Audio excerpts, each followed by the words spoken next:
ہمیں حکم دیا گیا وَلِتُكْمِلُوا الْعِدَّةَ وَلِتُكَبِّرُوا اللَّهَ عَلَى مَا هَدَاكُمْ، گنتی کے دن پورے کرو اور اللہ نے تمہیں جو ہدایت عطا کی اس پر اس کی بڑائی بولو،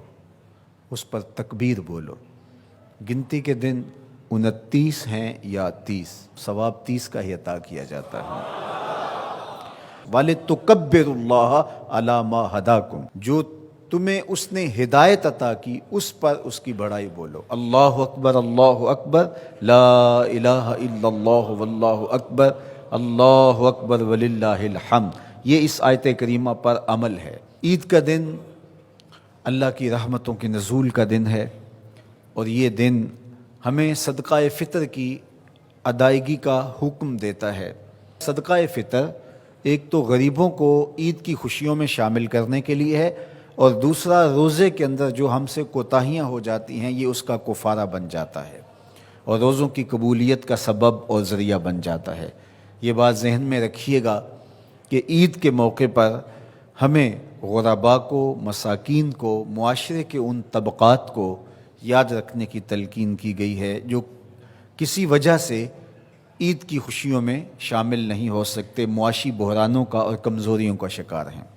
تو اسلام ایک صالح، پاکیزہ اور ایک درد مند دین ہے، اور اپنے ماننے والوں کو ہر موقع پر غرباء کو یاد کرنے کی تلقین کرتا ہے۔ تو یہ موقع عید کا ہے، تو عید کے موقع پر غرباء کو خوشیوں میں شامل کرنے کا سبق اور درس دیا گیا ہے۔ تیسری بات جو اس موقع پہ میں آپ کے سامنے رکھنا چاہ رہا ہوں وہ یہ ہے کہ اس مرتبہ عید الفطر بہت درد اور اذیتیں لیے جلوہ گر ہوئی ہے، اس لیے کہ ہمارے فلسطینی بھائی اس وقت اپنی بقا کی جنگ لڑ رہے ہیں، اور جس اذیت سے، جس کرب سے وہ گزر رہے ہیں اس کا میں اور آپ اندازہ نہیں کر سکتے۔ وہ بیچارے تنے تنہا جو اپنی زمینوں سے بے دخل کیے گئے، اور آج مسجد اقصیٰ میں ان کو داخل نہیں ہونے دیا جاتا، اور اگر وہ مخصوص راتوں میں اور جمعات کے اجتماع میں وہاں پہنچتے ہیں تو ان پر گولیاں برسائی جاتی ہیں۔ یہ بات ذہن میں رکھیے گا کہ القدس ہماری غیرت کا نشان ہے، القدس ہماری عزت کا نشان ہے۔ ہمارے آقا و مولا حضور ختمی المرتبت صلی اللہ علیہ وآلہ وسلم نے آسمانی معراج کا آغاز مسجد اقصیٰ سے کیا، اور قرآن نے اس مسجد اقصیٰ کا تعارف کرواتے ہوئے کہا الذی بارکنا حولہ، یہ وہ بابرکت جگہ ہے جس کے اطراف میں ہم نے برکتیں رکھی ہیں۔ یہ انبیاء کی سرزمین ہے، یہ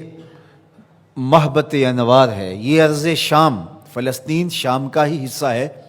اردن بھی شام کا حصہ ہے، فلسطین بھی شام کا حصہ ہے، اور سیریا یہ تقسیم کر دیا گیا۔ تو یہ سارے شام کے حصے ہیں جو ارض مبارک ہیں، اور اللہ جل شانہ کے محبوب علیہ السلام نے ہاتھ اٹھا کر کے شام کے لیے دعا مانگی ہے، اللہم بارک لنا فی شامنا اللہم بارک لنا فی یمننا۔ تو شام کی سرزمین اور بیت المقدس مسلمانوں کے لیے عزت کا مقام ہے، اور تیسری مقدس ترین جگہ ہمارے لیے مسجد اقصیٰ ہے۔ تو بیت المقدس پر آج یہودیوں کا قابض ہو جانا، اور پھر مزاحمت کرنے والے، اپنے حق مانگنے والے مسلمانوں کو یوں گولیوں سے بھون ڈالنا اور یوں اذیتوں میں مبتلا کرنا، اور پھر کوئی توانا آواز ان کے لیے بلند نہ ہونا، یہ دردناک صورتحال ہے۔ شاید آج انہوں نے فیصلہ کر لیا ہے کہ جیسے بھی ہو ہم اپنا حق لے کے رہیں گے۔ آج وہاں عید کے دن فلسطینی اپنے بچوں کو لے کر کے، دودھ پیتے بچوں کو بھی گود میں اٹھا کے مسجد اقصیٰ کی طرف مارچ کریں گے کہ یا مسجد اقصیٰ ملے گی یا پھر اپنی زندگی سے ہاتھ دھو بیٹھیں گے۔ تو یہ فیصلہ کن مارچ ہونے جا رہا ہے۔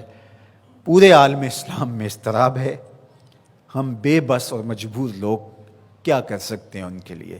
لیکن دعا مومن کا اسلحہ ہے۔ جب ہم کچھ اور نہیں کر پاتے تو دعا ہمارے پاس موجود ہے۔ تو آج اس اجتماع عید کے موقع پر اپنے فلسطینی بھائیوں کے لیے پورے خلوص کے ساتھ دعا کیجیے گا، اللہ انہیں کامیابیاں نصیب فرمانا، اور غاصب یہودیوں کو غارت کر دینا، صہیونیوں کو برباد کر دینا، امت مسلمہ کو عروج اور بانکپن نصیب فرمانا،